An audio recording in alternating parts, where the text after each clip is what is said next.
ایک ایسا بادشاہ جس نے یہ قسم کھائی تھی کہ میں اللہ کے گھر خانہ کعبہ کو ڈھا دوں گا، اس نے یہ قسم کیوں کھائی اور اس کی کیا وجوہات تھی؟ ابرہہ یمن اور حبشہ کا بادشاہ تھا۔ وہ دیکھتا ہے کہ ہر سال اس کے لوگ شمال کی طرف جاتے ہیں۔ وہ لوگوں سے پوچھتا ہے کہ تم لوگ کہاں جا رہے ہو؟ تو لوگ کہتے کہ ہم حج پہ جا رہے ہیں۔ وہ کہتا کہ وہاں کیوں جا رہے ہو؟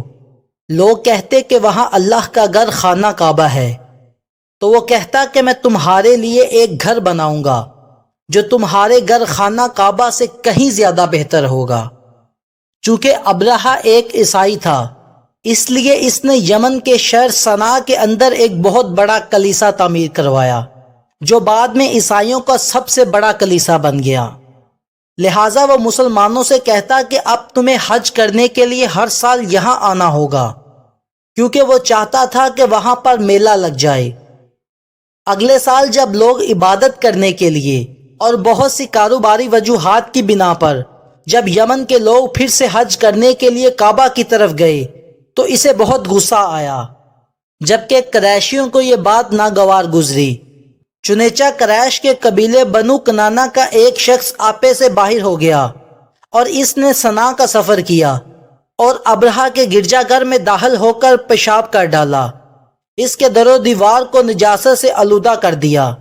جب ابرہہ کو اس بات کا علم ہوا تو اس نے غصے میں آ کر قسم کھائی کہ میں یہ گھر ہی ڈھا دوں گا، پھر لوگ حج کرنے کے لیے میرے گھر ضرور آیا کریں گے۔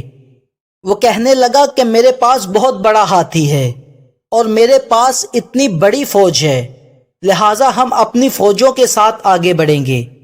چونکہ وہ حبشہ سے تھا لہٰذا ان کے پاس ہاتھی تھے، ورنہ جزیرہ نما عرب میں ہاتھی قدرتی جانور کی حیثیت سے نہیں رہتے، کیونکہ وہ لوگ افریقہ سے تھے، لہٰذا وہ ہاتھی کو جنگ کی تربیت دینے سے واقف تھے۔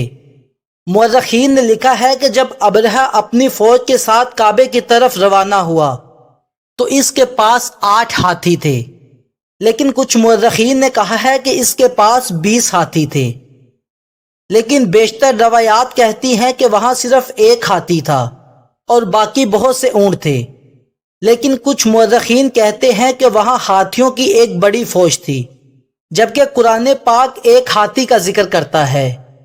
الفیل مطلب 1 ہاتھی، تو اصحاب فیل یعنی ہاتھی والے لوگ۔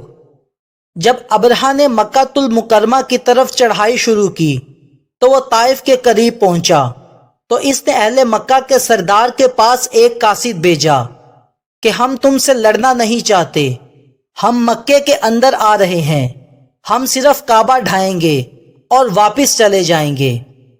اس وقت حضرت عبد المطلب جو حضور اکرم صلی اللہ علیہ وآلہ وسلم کے دادا جان تھے، وہ خانہ کعبہ کے متولی اور اہل مکہ کے سردار تھے۔ جب ان تک یہ خبر پہنچی تو آپ نے فرمایا کہ اسے آنے دو، اور ابرہہ اپنی پوری فوج کے ساتھ مکے کے اندر داخل ہوا۔ جب ابرہہ مکے میں پہنچا تو اس نے حضرت عبد المطلب اور قریش کے مال مویشی اپنے قبضے میں لے لیے، جس میں 200 سے زائد اونٹ اور بیڑے تھیں، جس سے یہ بات ظاہر ہوتی ہے کہ حضرت عبد المطلب ایک امیر آدمی تھے۔ حضرت عبد المطلب نے ان کے ایک آدمی سے کہا، اگر تم خانہ کعبہ کو ڈھا سکتے ہو تو ڈھا کے دکھاؤ، مگر ہمارے مال مویشی واپس کرو۔ وہ آدمی حضرت عبد المطلب کو ابرہہ کے پاس لے گیا۔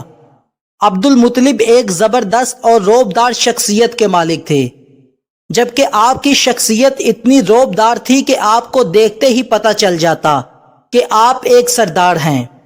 لہٰذا کہا جاتا ہے کہ جیسے ہی آپ خیمے کے اندر داخل ہوئے تو ابرہہ آپ کی شخصیت سے اس قدر متاثر ہوا کہ وہ اپنی کرسی سے تعظیماً کھڑا ہو گیا اور کہنے لگا، مجھے آپ سے کوئی مسئلہ نہیں، میں یہاں آپ کی عبادت گاہ کو ڈھانے آیا ہوں۔ عبد المطلب کہنے لگے، میں یہاں تم سے خانہ کعبہ کے بارے میں بات کرنے نہیں آیا، میں یہاں اپنے مال مویشی کی بات کرنے آیا ہوں۔ یہ سن کر ابرہہ نے حضرت عبد المطلب کے لیے تمام احترام کھو دیا اور اس سے کہا کہ میں تمہارے مقدس گھر کو ڈھانے آیا ہوں اور تم مجھ سے اونٹوں کے بارے میں بات کرنے آئے ہو۔ ابرہہ نے سوچا شاید حضرت عبد المطلب کعبے کے بارے میں بات کرنے والے ہیں، لہٰذا وہ اس لیے آپ کی تعظیم کر رہا تھا، لیکن جب آپ نے مال معاشی کا مطالبہ کیا تو اس نے آپ کے لیے تمام احترام کھو دیا۔ تب حضرت عبد المطلب نے ایک زبردست جواب دیا کہ کعبے کا ایک مالک ہے جو اس کی حفاظت فرمائے گا۔ چونکہ اونٹوں کا مالک میں ہوں لہٰذا ان کی حفاظت کا ذمہ میرا ہے۔ عبد المطلب کے اس جواب کی وجہ سے ابرہہ نے تمام مال معاشی واپس کر دیا، جس کے بعد قریش نے مکہ شہر چھوڑ دیا اور پہاڑوں کی چوٹیوں پر پناہ گزیر ہو گئے۔ حضرت عبد المطلب کعبے کا طواف کرتے ہیں اور کعبے کا دروازہ پکڑ کر اللہ سے التجا کر رہے ہیں کہ اے اللہ، ہم اس فوج سے نہیں لڑ سکتے، وہ ہمارے سے بہت مضبوط ہیں، ان کے پاس ہاتھی اور بہت سے آدمی ہیں۔ جیسے ہی وہ خانہ کعبہ کی طرف بڑھنے لگے تو ہاتھیوں نے اچانک آگے چلنے سے انکار کر دیا۔ انہوں نے انہیں مارنا شروع کر دیا، مگر ہاتھی نے آگے جانے سے انکار کیا۔ وہ لوگ آپس میں بات چیت کر رہے تھے کہ اب کیا کریں۔ اسی حال میں قہر الہی ابابیلوں کی شکل میں نمودار ہوا اور ننھے ننھے پرندے جھنڈوں کے جھنڈ، جن کی چونچ اور پنجوں میں 3 کنکریاں تھیں، سمندر کی جانب سے کعبے کی طرف آنے لگے اور اتنی زور سے سنگباری کی کہ ابرہہ کی فوج بدحواس ہو کر بھاگنے لگی۔ کنکریاں چھوٹی چھوٹی تھیں، پر وہ قہر الہی کے ایسے پتھر تھے کہ پرندے جب ان کنکریوں کو گراتے تو وہ سنگریزے ہاتھی کے بدن کو چیرتے ہوئے زمین پر گرتے۔ ابرہہ کے لشکر میں بھگدڑ مچ گئی۔